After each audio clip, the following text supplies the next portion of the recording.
What's happening, y'all? How y'all doing? If you guys decided to hit that subscribe button, and we got some new topics to go through. Hear what people are thinking. A lot's been happening in the music industry. UMG, Drizzy, Pusha, Travis. I'm sure y'all been up to date. But we got my boy here deleted, who's I think giving a rundown. The American timeline.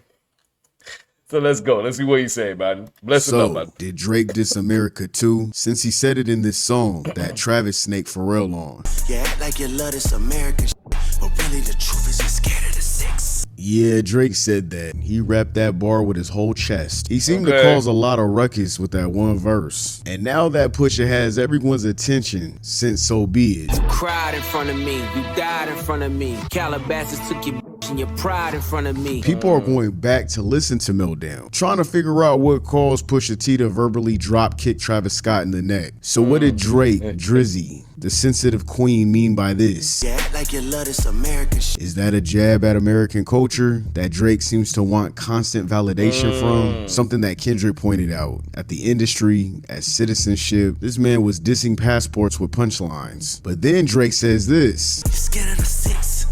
Yeah. Whoever Drake is talking to, he's clearly set tripping on them, talking about waving flags. I guess we're talking about country flags at that point, Canada versus America. But he's saying that this person is scared to come to the six, to Toronto. That's bold talk from a man who drops disses in cursive. You honestly could tell when Drake writes his rhymes. Man said drop this is a cursive, you know. Or those subliminals that you might not even pick up on he dissing you. You know See, what I he mean? sounding Hey, like he's writing a love letter. Like the Heart Part 6, you know he wrote that. Sounding all sad and defeated. With the hoes, man. I'm with the hoes. Sensitive Drake is the best Drake though, pause. Except for the Heart Part 6. That was literally 4K Ultra HD ass. And I still want my money back. And I didn't even pay for it. I just want my money back. It was horrible. I could slap Sensitive Drake. The obsessed Drake, the Drake that's obsessed with Rihanna all those years, he comes out with some amazing hits. I'm talking about even the ones that he wrote. Sensitive Drake is the real Drake. Embrace it, queen. So again, for the new rap fans or the fans that never paid attention, a lot of people are asking, who the hell was this dude talking about? And why does this sound like light-skinned warfare wrapped in an 808? What the hell did America do to you? To be fair, Drake went off on this verse. I melt down the chains that I bought from your boss. Give a fuck about all of that heritage shit. Easily one of my favorite verses from him. The delivery and the lyrics were fuck that. insane. Honestly, I wish whoever helped write this had been ghostwriting during the whole Kendrick beef, because some of the other verses flatlined. They checked out. They're unalived. Cheek juice on a summer afternoon. Just hear it. nasty. It wasn't hitting like the Meltdown verse. And that's a lot coming I from. was all thinking. I didn't know there was much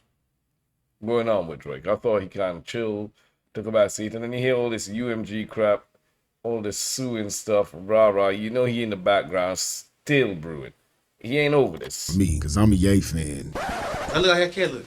I don't care. And he dissed Ye as well on Meltdown. You lucky that Vogue was suing, cause I would've been with the Wassers in Paris and shit. Niggas in Paris spin to let him know who's he talking about. It was just one of those things where as an old fan, you knew it was a jab at Push and all of good music all the way around. However, he took a quick jab at someone else too. Drake, being Mr. Petty Sassy Boy, will sub the hell out of someone before he ever says your name. Like he got beef but still trying to keep it aesthetic. That Meltdown verse, he didn't just rap that shit. He rolled his eyes into the mic. Real wrist flick energy. Head rocking back and forth, neck popping. And let's be honest, Drake the only rapper who could diss 3 grown men, question his citizenship, wonder what's his issue with America, and still sound like he's ordering an ice white chocolate mocha with sweet cream cold foam and the caramel drizzle. Oh shit! Yo, that picture there is diabolical. Every time I see it though, the one when he does his lips to the side, look up and down, I'm like, yo fam,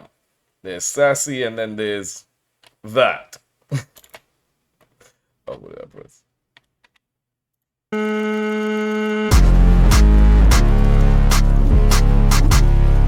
Let's go. Sunny day, everybody loves them. But tell me, baby, can you stand? Drake and Donald Glover, two sides Kanye's of the lost same the plot. coin, but the coin got therapy and an art degree somewhere in there. This is the most emotionally intelligent feud hip-hop's ever seen. Like if rap beef had a journal and an inner child workshop, this will be that. Real dramatic, real drama, real Broadway-ish. But the real difference, it's in how they wear their masks. Drake, aka Mr. Petty Sassy Boy.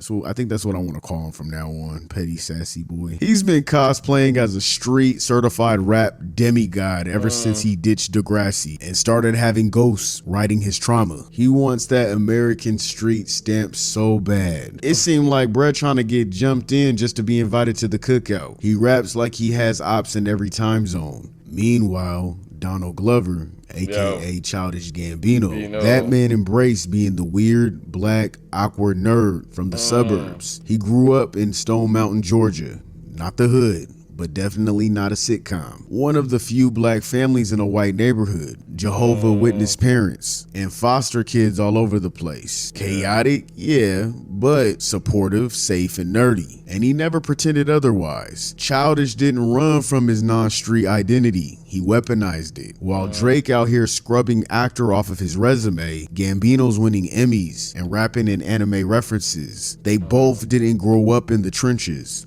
They both had relatively decent lives, but Childish embraced the backpack rapper lane, something like Kanye West did before him. While Drake treated acting like an ex he denies in public. Both actors, both rappers, both singers. Gambino just always wanted to be taken seriously as an artist. Not I for respect clout. Gambino, the artist. He really don't give up what other people think. He goes out, does his thing, sends his message, get that money.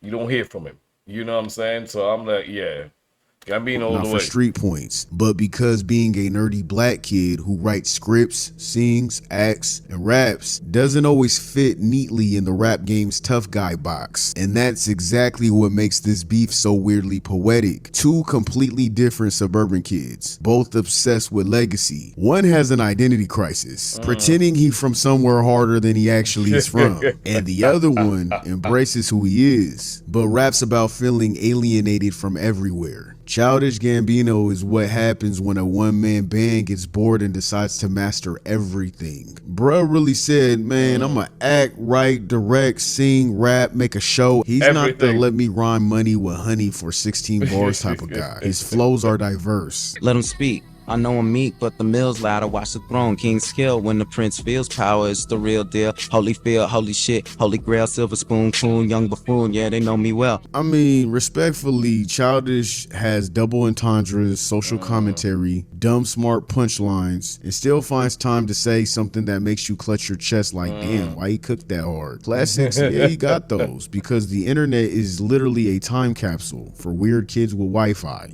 and emotional trauma. Awaken My Love brought funk back from the grave. Camp was a therapy session disguised as a mixtape, and 31520 was a concept album. So layered it had people on Reddit acting like they found the Da Vinci Code. Gambino built his legacy with craft, not just vibes. He's not a trend chaser. He's the blueprint of what a true artist should be. My first song I ever listened to was Heartbeat back in the day when I was younger, and that track hit me like a breakup I never had. I related to that song so much. I might have been going through a breakup at that time, I think, because I was slapping that a lot. It felt chaotic, emotional, and real, like someone finally put confusion into a beat, placed that next to an electric guitar, and it was a vibe.